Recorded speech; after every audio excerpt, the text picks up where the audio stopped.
Mirëmbrëma të nderuar teleshikues. Ne sonte, ju do ta zbuloni shumë shpejt, kemi të ftuar një shkrimtare që ka ardhur nga Londra dhe që ka ardhur pikërisht dhe për panairin e librit në ditët e këtij panairi. Ajo quhet Victoria Hislop dhe ka ardhur me rastin e botimit të librit të saj, Ishulli, të cilin ne do ta themi shumë gjatë që përse është bërë kaq i famshëm. Good evening. Mirëmbrëma, Victoria. Mirëmbrëma. And welcome to Tirana and to the book fair. Mirë se erdhët në studion tonë. Ne sot jemi shumë të lumtur të kemi në dorë librin tuaj, sepse kemi patur dhe fatin të shohim serialin në një nga televizionet shqiptar. Seriali me sa di është realizuar nga televizioni grek Mega Channel me 26 seri. And then we have seen for one and more 26 series. 26 seri, vërtet. Prandaj jemi dhe shumë të lumtur ne lexuesit shqiptar ta kemi librin të përkthyer në shqip. Po, ja ku mund ta shohim. Besoj se për një shkrimtar është kënaqësi e veçantë ta shohë librin të përkthyer në një gjuhë tjetër. Strange because you pick it up and Fantastike. Të duket e çuditshme, sepse e merr, e shikon, nuk mund të kuptosh asnjë fjalë, por është e mrekullueshme të ndjesh udhëtimin e librit, sepse librat udhëtojnë, dhe ata udhëtojnë në një mënyrë të tillë që njerëzit nuk munden. Udhëtojnë idetë e tyre nga do nëpër botë. It is a habit in our transmission tradition. E kemi si traditë në emisionin ton që para se të fillojmë bisedën, unë lexoj disa rjeshta për punën dhe biografinë tuaj, por shumë shkurt. Dhe ju lutem më korrigjoni nëse bëj ndonjë gabim. Please if I make any mistake. So you have published Pra, ju keni botuar 4 romane, Ishullin, Kthimi, Fija dhe Agimi. Vërej se përdorni vetëm një fjalë për titull. So you have one word. I do. As title. I do. You do. It's simpler that way. It actually makes you think about what the book is about ashtu është. yourself. Më as the duket më e writing. thjeshtë. Të ndihmon të kuptosh përse bën fjalë libri. Më ndihmon mua si shkrimtare për të shprehur thelbin e kësaj historie. Për shembull, Ishulli mund të tingëllojë çuditshëm sot, por atëherë kur e vendosa, kisha në mendje një numër të madh titujsh. Ta zëm mund ta quaja Kuptimi i dashurisë, edhe mund ta kisha vënë. It was going to be called The Meaning of Love, which it could have been. Because it is about the meaning of love. Yes, you cannot say. Por edhe nuk e vut dot aq lehtë. Por pastaj mendova se Ishulli ishte shumë i lehtë për lexuesit ndërkombëtar. Më duk shumë më mirë. Po, sepse kur përkthehet libri shpesh titulli ndryshohet, por në rastin tuaj nuk ishte nevojë. Po, Ishulli, sa fjalë e bukur. Tani mund të flas pak shqip, sepse këtë fjalë mund ta mbaj mend mirë. Then you have published also books of short stories. That's correct. As for example, Keni botuar edhe vëllime me tregime, si Një mbrëmje në Kret, Pisha, Pranë zjarit, Krishtlindjet më të bukura dhe Një flak në Athinë. E fundit është botuar më 2009. Po ashtu keni botuar edhe artikuj të ndryshëm dhe jo vetëm letërsi. And then you have non-fictions, writings, etc. Yes, I was a journalist before I Po, unë kam punuar si gazetare dhe ende vazhdoj. Më pëlqejnë afatet e shkurtra. Për shembull, më duhet të dorëzoj 3 artikuj deri të hënën, dhe kjo nganjëherë më duket më e këndshme se një roman në 3 vjet. That's quite nice, rather than in 3 years' time another novel. Është gjë e mirë që vendosni disiplinë vetes tuaj, sepse disiplina është një nga çelësit e suksesit. Po edhe të bësh gjëra të ndryshme. Patjetër, dhe libri juaj Ishulli është përkthyer në 24 gjuhë. 24 languages. 33. 33 now. Yes, 33. Në 33 gjuhë. Në 33 gjuhë, po ky është një sukses të jetë i madh. Po, fantastike. Kurse si film është realizuar vetëm në Greqi, sepse ndoshta ishte një histori greke. Po. Pra ishin 26 episode. Në greqisht titulli me sa mbaj mend ishte Tonisi, Nisia. Nganjëherë në disa dialekte shkrimtarët tanë të vjetër përdorin fjalën Nisia për të thënë ishull. Ashtu? Po, sepse keni shumë fjalë greke në gjuhën tuaj? Po, ka disa fjalë nga gjuhët qinje si kudo. Po edhe në anglisht kemi. Po, çdo gjuhë ka fjalë tuaja. The interesting thing about language, I think. It is. That you think Gjuhët janë shumë interesante. Nga vjen një fjalë, përse ka hyrë, përse e përdorim, ndoshta sepse shpreh diçka. Për shembull, gjuha anglosaksone është e varfër në shprehjen emocionale. Prandaj dhe ne huazojmë nga greqishtja, frëngjishtja, italishtja. And from Italian, Latin, Latin, French and even from French. Yes. What was your experience? Si ishte përvoja juaj me realizimin e filmit, sepse gjithnjë është një marrëdhënie e vështirë, e ndërlikuar. It's difficult. I have many friends in the UK who are writers. Po, shumë e vështirë. Unë kam shumë miqe e mike të mia në Britani që janë shkrimtarë dhe shumë prej librave të tyre janë bërë edhe filma. Dhe mund të them se 95% mbeten shumë të pakënaqur me realizimin. Ata shkojnë në premierë, ecin në tapetin e kuq, filmi shfaqet dhe ata shpërthejnë në lot. The credits open and then they burst into tears because it's not what they Edi si ndjen. Kjo nuk është gjëja ime, thonë ata. Right. And they go home and they say I'm never going to I even know people who've bought back film rights. Dhe ikin në shtëpi dhe thonë se nuk do të shkruajnë më kurrë skenarin. Prandaj, unë kur kanali televiziv grek më bëri këtë propozim, vendosa se ose ata do të më lejonin të qëndroja shumë afër punës së tyre, ose nuk do ta pranoja. E pohoj se isha shumë e vendosur të ushtroja këtë kontroll. Kërkova të përfshihesha në përzgjedhjen e aktorëve, të muzikës, në shkrimin e skenarit. With the music, with scripts. With the changes, me ndryshimet, me shtimin e personazheve. But what it meant was that for 2 years Po, absolutisht, që do të thotë se nuk bëra gjë tjetër veç kësaj për 2 vjet me radhë. Pothuajse jetova gjithkohës në Kret. Isha e pranishme në set gati gjatë gjithë kohës. Nuk isha një bezdi për ta. Unë ri aty prapa dhe nuk u përziesha në punë. As i pengoja, sa shpesh regjizori thoshte, kjo ishte ide pa parë, dhe ai ishte shumë bashkëpunues. Pra u përfshit vërtet. Shumë e përfshirë. Dhe përfundimi ishte pozitiv. Unë madje shkrova edhe tekstin e disa këngëve që u përdorën gjatë serive, qepa edhe disa veshje, se xhirimet e filmave janë shumë të mërzitshëm, orë të gjata. Disa gjëra mbarohen për 2 minuta, të tjerat për orë të tëra. Prandaj, shumë kostume të tyre që duheshin qepur me dorë, unë ula dhe i qepa, se mua më pëlqen të qep, kështu që bëra shumë gjëra të ndryshme aty. So I would sit there and sew. Yeah, so I did all sorts of things actually. Çfarë do të thotë për një shkrimtare, në rastin tuaj për një shkrimtare si ju, të shkruani një histori për një kulturë tjetër, për një shoqëri tjetër, me një histori tjetër?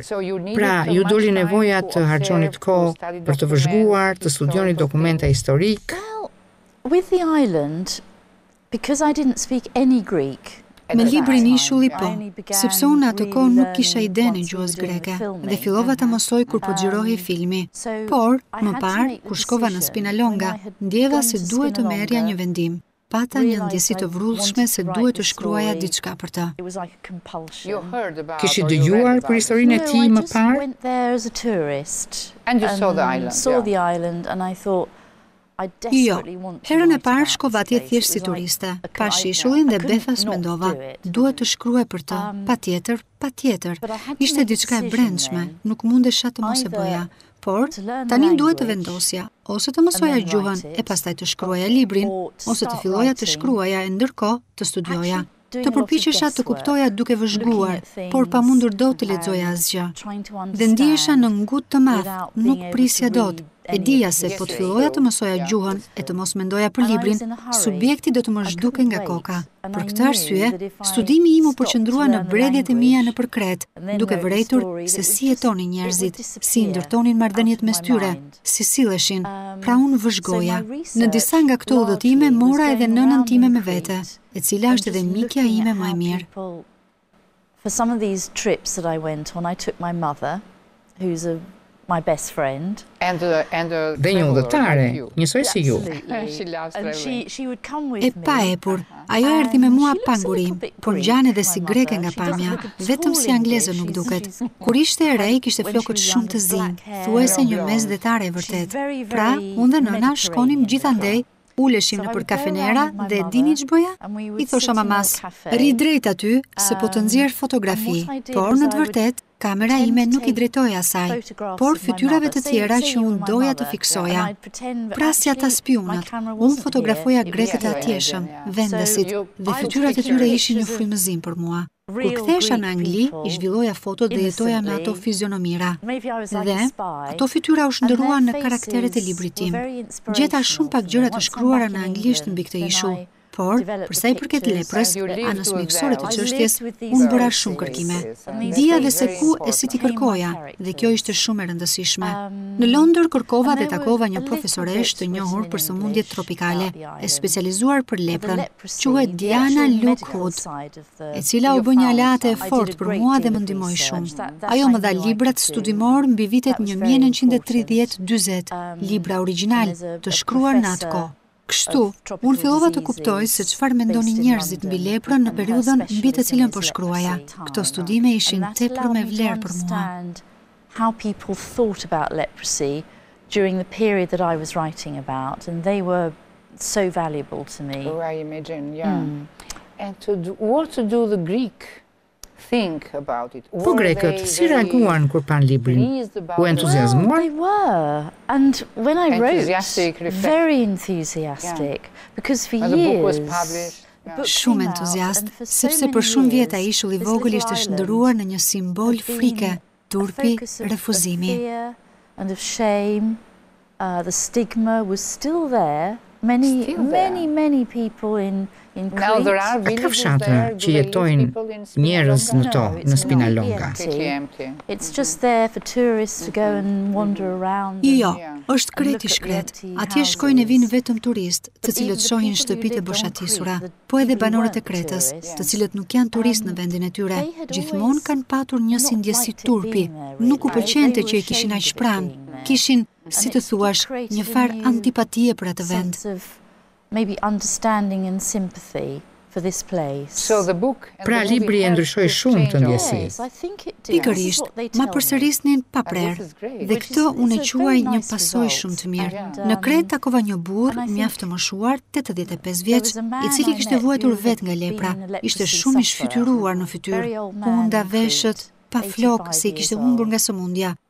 Very disfigured with his nose and his ears and his hands, and he had no hair, because that's something that happens with leprosy. You can lose all your hair. And he became a very close friend. Ai u bë një mik i ngushtë me mua. Madje është edhe i pranishëm në seritë televizive, në episodet e fundit, kur filmi po mbaronte. Ai më tha se gjatë gjithë këtyre dekadave njerëzit zbrapseshin pa dashur kur e takonin. For all these decades, people had looked at him slightly. You can imagine. Dhe papritur kjo gjë ndryshoi. Felt that the stigma had been lifted. Po, papritur, ai ndjeu se refuzimi nuk i ndodhte më, dhe kjo dëshmi personale prej tij ishte gjëja më e mirë për mua, ndoshta në gjithë jetën time, dhe thash me vete se ndoshta bëra diçka të mirë, të paktën për këtë njeri. I think that you are very Mendoj se juve ju tërheqin shumë vendet e mesdheut, sepse keni shkruar edhe një libër tjetër, Kthimi, i cili vendos ngjarjet në Spanjë, në Granada. Edhe ky libër ka një dimension historik, sepse jemi në Spanjën e përfshirë nga lufta civile. Pra, mos vallë në vendet mesdhetare ju gjeni pasione të forta, emocione, ndjenja të fuqishme? Patyshim. Shumë zonë e pasur për shkrimtarët. Ndoshta që në kohën e romakëve. We should all try and avoid stereotypes. Po, por edhe duhet të përpiqemi të shmangim stereotipet, sepse ne të gjithë jemi persona të përveçëm. Por, duke lënë më njanë stereotipet, ekzistojnë edhe karakteristika kombëtare. Për shembull, unë jam britanike, por britanikët janë më të përmbajtur, nuk i shprehin lehtë ndjenjat, i ndryjnë brenda vetes, kurse vendet mesdhetare janë ndryshe. Dhe unë ndjem shumë mirë këtu, si në shtëpinë time. Nuk e di pse, është thjesht një ndjesi. Ndoshta ekziston vërtet rinkarnacioni. Kush e di, unë vi nga ndonjë vend shumë më jugor se sa Londra. Came from somewhere further south than London. Who knows, during the Roman. Maybe. Është shënuar ndonjë gjë në ADN-n tuaj. Ku e dim? Po, Europa ka vuajtur shumë në atë shekull. As pak nga ajo që ndodhi në Greqi, Shqipëri, Spanjë, në Ballkan, në përgjithësi. Si edhe vendet nordike europiane. Edhe mund të ishin pushtuar, por ja që nuk ndodhi. Nuk I dihet.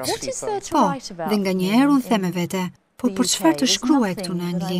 S'ka asgjë që t'ja vlej. Ndoshta është një moment reflektimi dhe kësaj nuk I dihet. Kur mos thuaj kur, është një fjalë, por atje nuk gjej frymëzim. Nuk e di pse nuk mundem të shkruaj për vetë britanikët, thjesht nuk e bëj dot.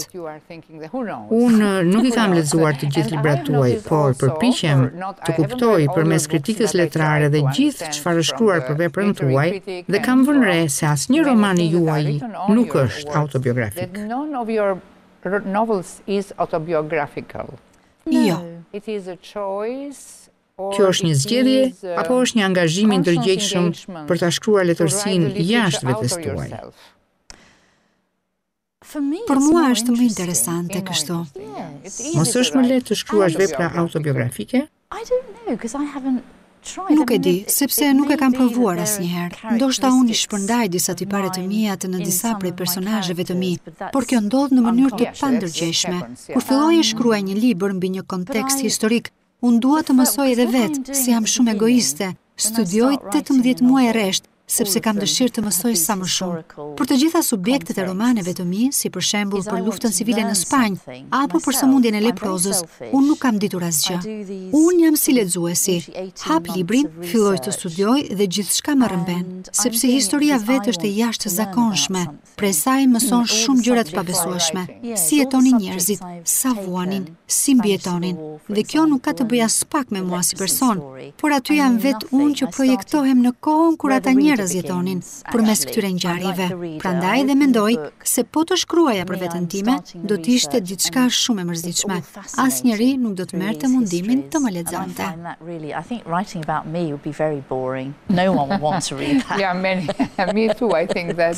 Nganjëherë ndodh që ka edhe libra autobiografik që janë të këndshëm, por kjo varet edhe se çfarë mendimi ka njeriu për jetën e tij, për idetë e tij që kërkon t'u apërçojë të tjerëve. Ndoshta është kjo shtysa. And also, if you write about yourself, Unë mendoj edhe se nëse shkruaj për veten time, gjithë njerëzit që njohin do ta lexonin dhe do t'ja bënin ja ka futur kot.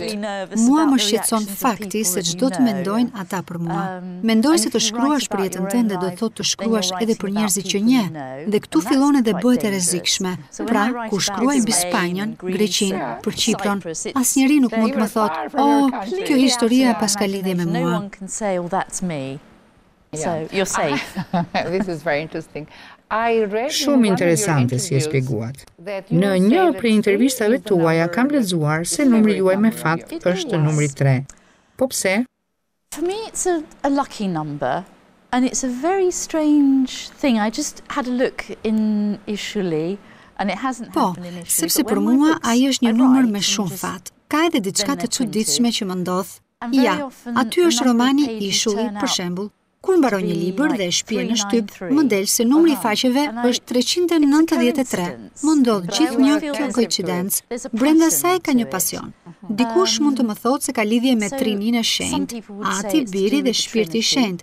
Por nuk është kjo arsyeja ime pse dua treshin, por ai më ka sjell gjithnjë fat. Në shtëpi kam numrin 3.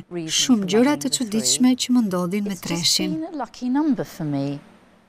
You have noticed? Yes, yes. And houses that I've lived in often have a 3. So it's just a strange thing that follows me around. Yes, it happens to people to have some links. Po, ka dhe njerëz që lidhen me simbole apo numra. It does. Unë mendoj se arsyeja është baza e veprimeve dhe sjelljes tona, por ndodhin edhe gjëra të tjera. Ndoshta nganjëherë kemi nevojë të besojmë në gjëra që janë pa shpjegim. Unë besoj në shumë prej tyre dhe nuk kërkoj shpjegim për to. Ato thjesht ekzistojnë. Pikërisht ashtu. Duket sikur gjërat tepër të bukura po punojnë së bashku. Kam vënë re gjithashtu dhe diçka tjetër dhe kjo më ngazëllen sepse mendoj pikërisht njësoj si ju. Pra kam vënë re se ju kur dëgjoni shprehjen letërsie grave, Le ta themi hapur, ju shprehni dhe unë shpreh po ashtu se kjo është një shprehje diskriminuese. Yes, to be against it. I just think it's putting... Po, mendoj se ajo I vendos gratë më poshtë si kategori e dytë. Në anglisht ka një shprehje të tmerrshme, chick lit. Që do të thotë? Chick është një fjalë që përdoret për të përcaktuar mendje lehtësinë tek një grua. Filanja është chick dhe lit është letërsia. Pra duan të nënkuptojnë letërsinë e grave si të tillë. Unë nuk e duroj dot fare. Pra, e shohin letërsinë e grave si jo serioze, si jo të rëndësishme. Women's literature, because we don't have men's literature, do we? Pikërisht, po të mendojmë pak, nuk ka letërsi të burrave. Nuk kam parë ndonjëherë të shkruar në ndonjë librari mbi raft, këtu ka letërsi të burrave. Burrat do të tërboheshin. Në Angli, në realitet, ne kemi shumë libra serioz të shkruar nga gratë shkrimtare, por çmimet nuk I fitojnë ato. Ndërkohë ekziston akoma një çmim që quhet fiction I grave. Unë kam dalë kundër tij dhe ndoshta shumë njerëzve nuk u pëlqen ajo që thash. Por unë ngulmoj e them përse na duhet ky çmim ku ka vetëm gra që fitojnë dhe nuk ka asnjë burr kandidat, sepse të bësh dallime është e turpshme. Mua më pëlqen të lexoj libra të shkruara nga një burr shkrimtar. I love reading books by men. In fact, if I think it's literature written by women. Se është letërsi, shkruar nga një burr apo nga një grua, kjo nuk ka rëndësi.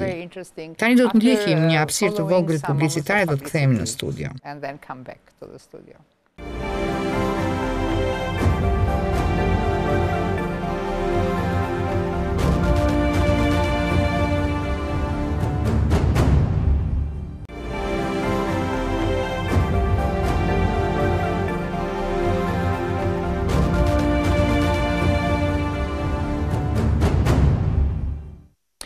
We are back in our studio and we Jemi kthyer në studio dhe bisedën e lam tek po flisnim për një diskutim që na duket shumë I rëndësishëm neve të dyjave.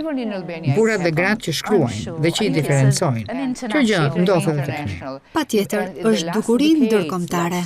Dhe në këto dekadat e fundit, gratë janë në krye të listës për çmime dhe vlerësime.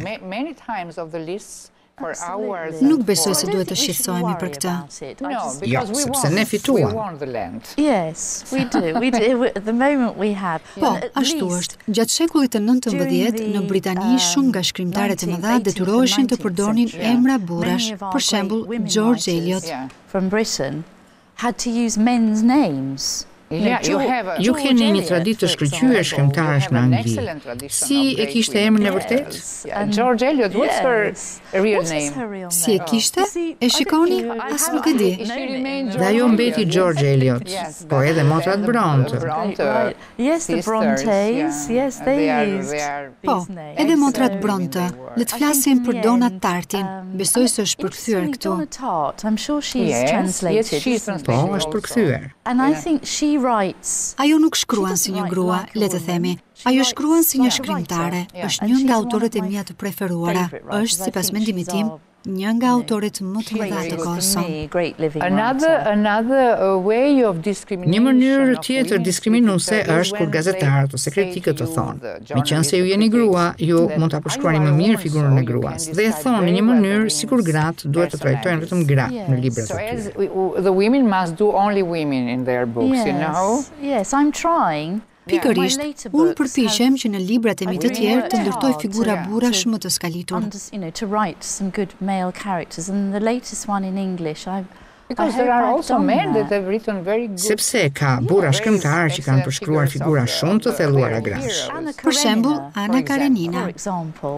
Madame Bovary, other women that are very famous. Madame Bovary e shumë të tjera. Por le të rikthehemi tek ishulli juaj.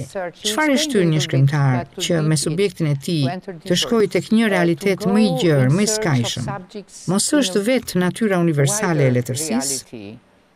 It is the universality of literature, you think? Yes, well, when you're writing, kur shkrimtari punon, nuk besoj se I shkojnë në mendje të tilla gjëra. Po, është instiktive ndoshta. Yes, but actually there are universal themes. Yeah. Love is the great universal theme. Love and death. Absolutely. Por, ndërkohë, ka dhe gjëra universale.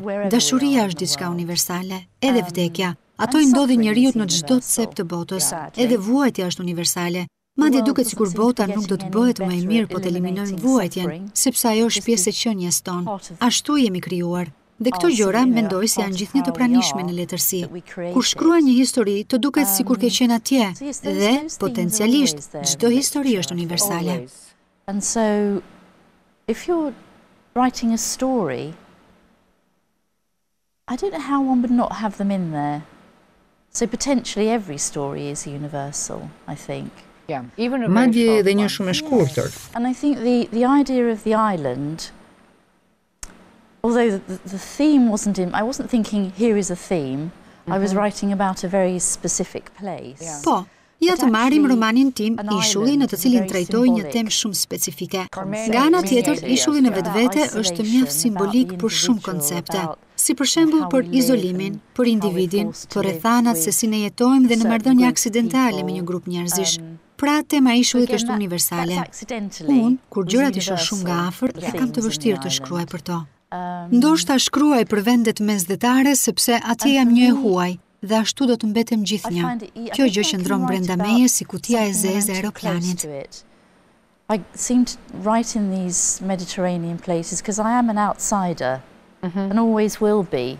You know, if you think of it, my black box, you know, like in an aeroplane, the bit inside me. But I think it doesn't matter anymore when the book. Por, kur libri del nga duart tuaja dhe lexohet, lexuesit nuk mendojnë më se autori është apo jo nga mesdheu. Jo, ndoshta jo. Kjo ndodh edhe me autorë të tjerë anglez, si për shembull Louis de Bernier, me mandolinën e kapiten Corellit. Madje edhe Byron i ka shkruar për mesdheun dhe ai vetë shkon dhe vdes në Greqi. Kur mbërita dje në vendin tuaj, dhe kjo ishte hera e parë, kur dola nga aeroplani dhe shkela tokën, ndjeva se po shikoja përsëri gjërat e panjohura, dhe në një rast të tillë jema objektive, sepse kur I shikon gjërat gjithnjë për një javë, një muaj apo në gjithë jetën tënde, ato është sikur nuk I sheh më. Është si të kesh një tablo në mur vite me radhë në të njëjtin vend. Ti nuk e vëre më atë.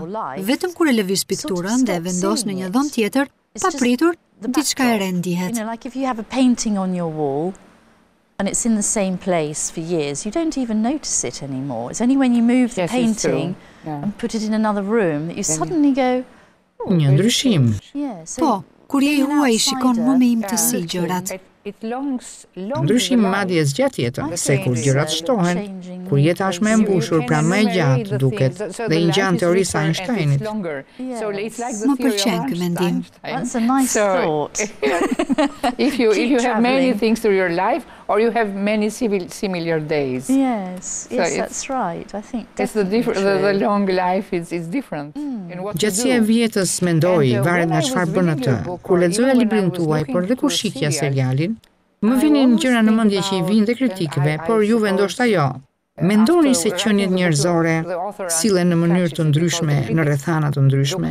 Për shembull, do të silleshin banorët e Spinalongës në një mënyrë të ndryshme, po të mos ishin të mbyllur aty, në marrëdhëniet me njëri tjetrin ose në ngjarje të ndryshme. For example, the inhabitants of Spinalonga would behave differently if they are not isolated there. In the behaviors with each other or with a certain event. Yeah, to some extent, what I felt strongly was that ajo që unë ndjeja fortësisht ishte se ata silleshin gjithnjë si qenie njerëzore që të mosin poshtë sëmundja. Le të mendojmë se kemi një mik dhe ai diagnostikohet nga kanceri. Kjo na ndodh të gjithëve ne dhe është një moment I tmerrshëm, sepse ndjeni sikur ai njeri tani është ndëruar në dikë të ndryshëm, por ai nuk ka ndryshuar. Edhe nëna ime, për shembull, u prek nga kanceri, por ajo nuk ndryshoi si njeri. Thelbi I saj është gjithnjë I njëjtë. Nganjëherë ne e bëjmë këtë gabim dhe I trajtojmë të sëmurët ndryshe. Mendoj se njerëzit që jetuan atëherë në Spinalonga ishin të lidhur me njëri tjetrin nga I njëjti problem dhe kjo I bashkoi në një komunitet. I think sometimes we make that mistake that we treat people differently. Yes, this is true. But I think the people on Spinalonga, they were bound by a common problem, and that made them work together as a community. which is to make face. Yes, a very beautiful thing. And of course, being isolated, they then weren't stigmatized. So when somebody saw them, because they all had sepse this ti je disease, izoluar, do everybody të thotë që të on the tjerët island nuk had të it. pranojnë. Dhe me qenë se të gjithë kishin të njëjtën sëmundje, ata duhet të pranonin njëri tjetrin. Dhe ata bënin dashuri, lindin edhe fëmijë. Kjo ka ndodhur vërtet. E përshkruam edhe në seri televizive, por edhe mund të mos e pëlqeni njëri tjetrin, të mos e doni njëri tjetrin, se simpatia nuk ishte me detyrim nga që ndodheshin atë ishull. Pra, ishia si qenie njerëzore të lidhur bashkërisht nga një problematikë e madhe. Dhe shpesh, problematika e madhe I bashkon njerëzit.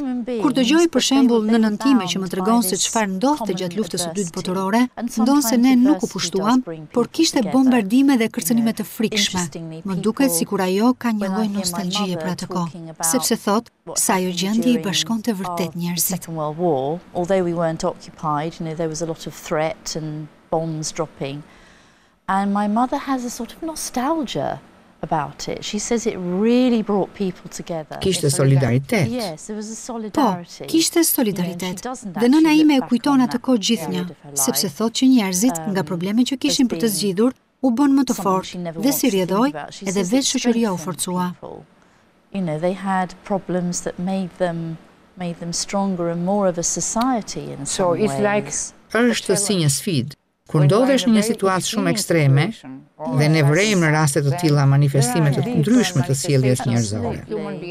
Kjo është një pasuri e madhe për shkrimtarin të gjejë diçka të tillë. Yes, it is. I mean, my books tend to be about people surviving. I mean, predominantly, perhaps I write about women surviving, because very often women are Po, edhe në librat e mi njerëzit luftojnë si të mbjetojnë. Madje gratë janë mbjetuese të mëdha. Ato mbrojnë fëmijët, nuk mendojnë vetëm për veten e tyre. Dhe kjo gjë më tërhiq shumë. Për më tepër që unë mendoj se kam qenë e lumtur dhe me fat në jetën time. Krijova familjen time, që nuk është e lehtë të krijosh familje, por në një kontekst më të gjerë, them se unë u rrita në një kohë më të mirë, në vitet 60, 70 dhe 80 në Britani, kur nuk mungonte ushqimi, nuk kishte varfëri as luftra. Prandaj, mua më duhet të merja me mend që të përfituroja se si njerëzit mund të mbjetonin. I have to imagine how people survive these things. In a very difficult situation. Yes, yeah, and I'm full of admiration, absolutely full of admiration for women and men who've been through the things I can only describe. Really? Yeah. Do you think that Doja të pyesja diçka që ju po e shpjegonit edhe pak më parë. Mendoni se letërsia mund të shërbejë si instrument për të zbuluar në thellësi shpirtin njerëzor? I think so. You think so? Yes, I think it definitely can. Ashtu mendoj. Mendoj se pikërisht këtë bën. Letërsia vepron në shumë nivele të ndryshme. Kur je I apasionuar pas leximit, kur nuk e lëshon librin nga dora, shpesh kur nuk ja del dot me idetë dhe mendimet e tua, libri bëhet mjeti I shpëtimit. Por të gjithë ne, leximi është një shkëputje, një largim. Ai na nxjerr tërësisht nga vetvetja, nga bota jone e izoluar, na shpihet diku tjetër. Po, letërsia këtë bën. Libri është I çmuar, tepër I çmuar. But yes, I think it can, for sure. So, books are precious. Yeah. Books are very precious. Very precious. And they influence in a Dhe very indikon në një mënyrë shumë origjinale në mendjen tonë. I think they do. I mean, not everybody likes the same books. That's what's interesting too, isn't it? A book that you Po, can love. dhe është interesante të vëresh se jo të gjithë pëlqejnë të njëjtët libra. Ke një mik, I dhuron librin që të pëlqen shumë, dhe ai thotë se nuk është hyu dot as kapitullin e parë. I vetmi autor që unë mendoj se është universal është Shakespeare. Mua ai më ka mësuar më shumë për natyrën njerëzore se sa gjithë njerëzit që unë mund të kem takuar në jetën time. Ai shkon deri në fund shpirtit të njerëzit. As nuk e kuptoj dot se si ka mundur. Most people could get in a lifetime of learning. And it's very So yes, he definitely taps into the soul. in all I don't know how he did that. he could, yes. How he did that. Yeah.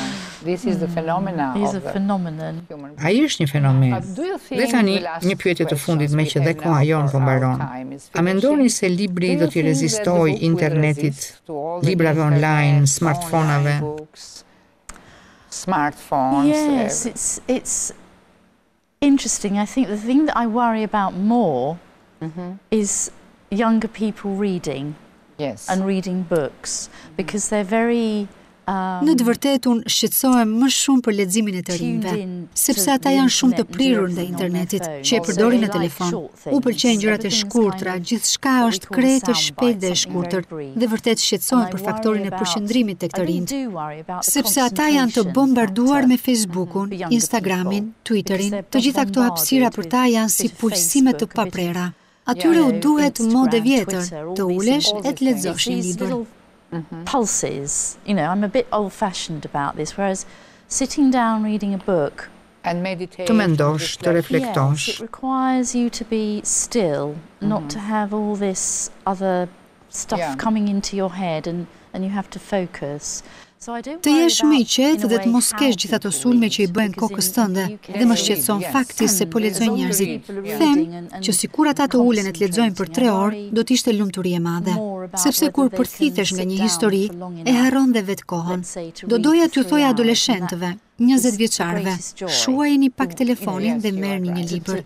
To be so into a story that you forget the time. And I hope that, let's say, people in the teenagers now, people in their 20s, that they'll put their phone down, just leave it over there, turn it off, and get into a book, a story, whether it's on a Kindle or... Le ta lexojmë në Kindle po të duan, por libri fizik për mua është i pazëvendësueshëm. Era e letrës, prekja e tij, mënyra si mund të kthehesh mbrapsht me fletët, gjë që më duket shumë e vështirë ta bësh në një Kindle. Librin edhe mund t'ja japësh ua dikujt për ta lexuar, por Kindle-in nuk mund t'ja japësh. I find that very difficult to do on a Kindle. So I like the physical thing. And you have to have very strong eyes. Yes, and you can lend it to somebody, a book. You don't give your Kindle, whereas a book you can, you can give to someone. A question... Një pyetje jo dhe aq e lidhur me gjithçka folëm bashkë sot. A është ndo pak e njohur letërsia shqipe, letërsia e Ballkanit në Britaninë e Madhe? I'm afraid because of the British being a little bit Kam frikë se jo, sepse anglezët janë pak dembel për të përkthyer letërsi, sepse ne kemi shumë shkrimtarë amerikanë që shkruajnë anglisht si ne dhe nuk përkthejnë shumë. Dhe kjo mua më duket krejt e padrejtë. Ka ndonjë botues që përkthejnë letërsi europiane dhe vetëm kështu ne njohim zëra të rinj, por kryesisht njerëzit lexojnë libra të shkruar drejt për drejt në anglisht. Shpresoj se kjo do të ndryshojë. That come in, but I would say predominantly people read books that have been written in English. But I hope that will change. It'd be nice. In all the statistics, në statistikat e ndryshme, përqindja në vendin tuaj e letërsisë së përkthyer është shumë e vogël në krahasim me Francën apo me vende të tjera. Absolutisht. Ju këtu duket se përktheni shumë. Po, ne duam të kapim kohën që ju e keni. Padyshim, por gjithsesi mendoj se është gjë shumë e mirë të jesh i hapur, kurse ne kështu mbyllemi brenda vetes. Mendoni se Europa do të jetë një vend më i mirë për të jetuar nëse ne përkthejmë njëri tjetrin? Po, shumë më i mirë.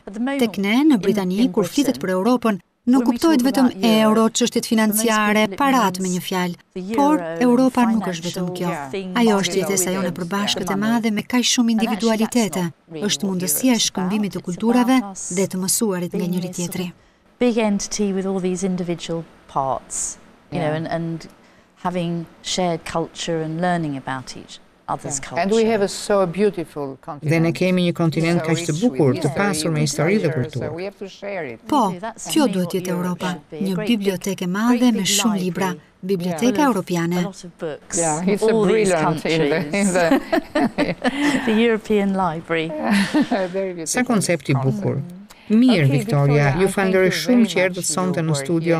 Shpresoj të takohemi përsëri me libra të tjerë të përkthyer në shqip, dhe duhet të them se ky libër erdhi në gjuhën shqipe nga një përkthyes i ri që quhet Platon Pulla, dhe mund të them gjithashtu se është një përkthim shumë i mirë që ka përçuar shumë mirë ide të shprehura në anglishtën tuaj të pasur.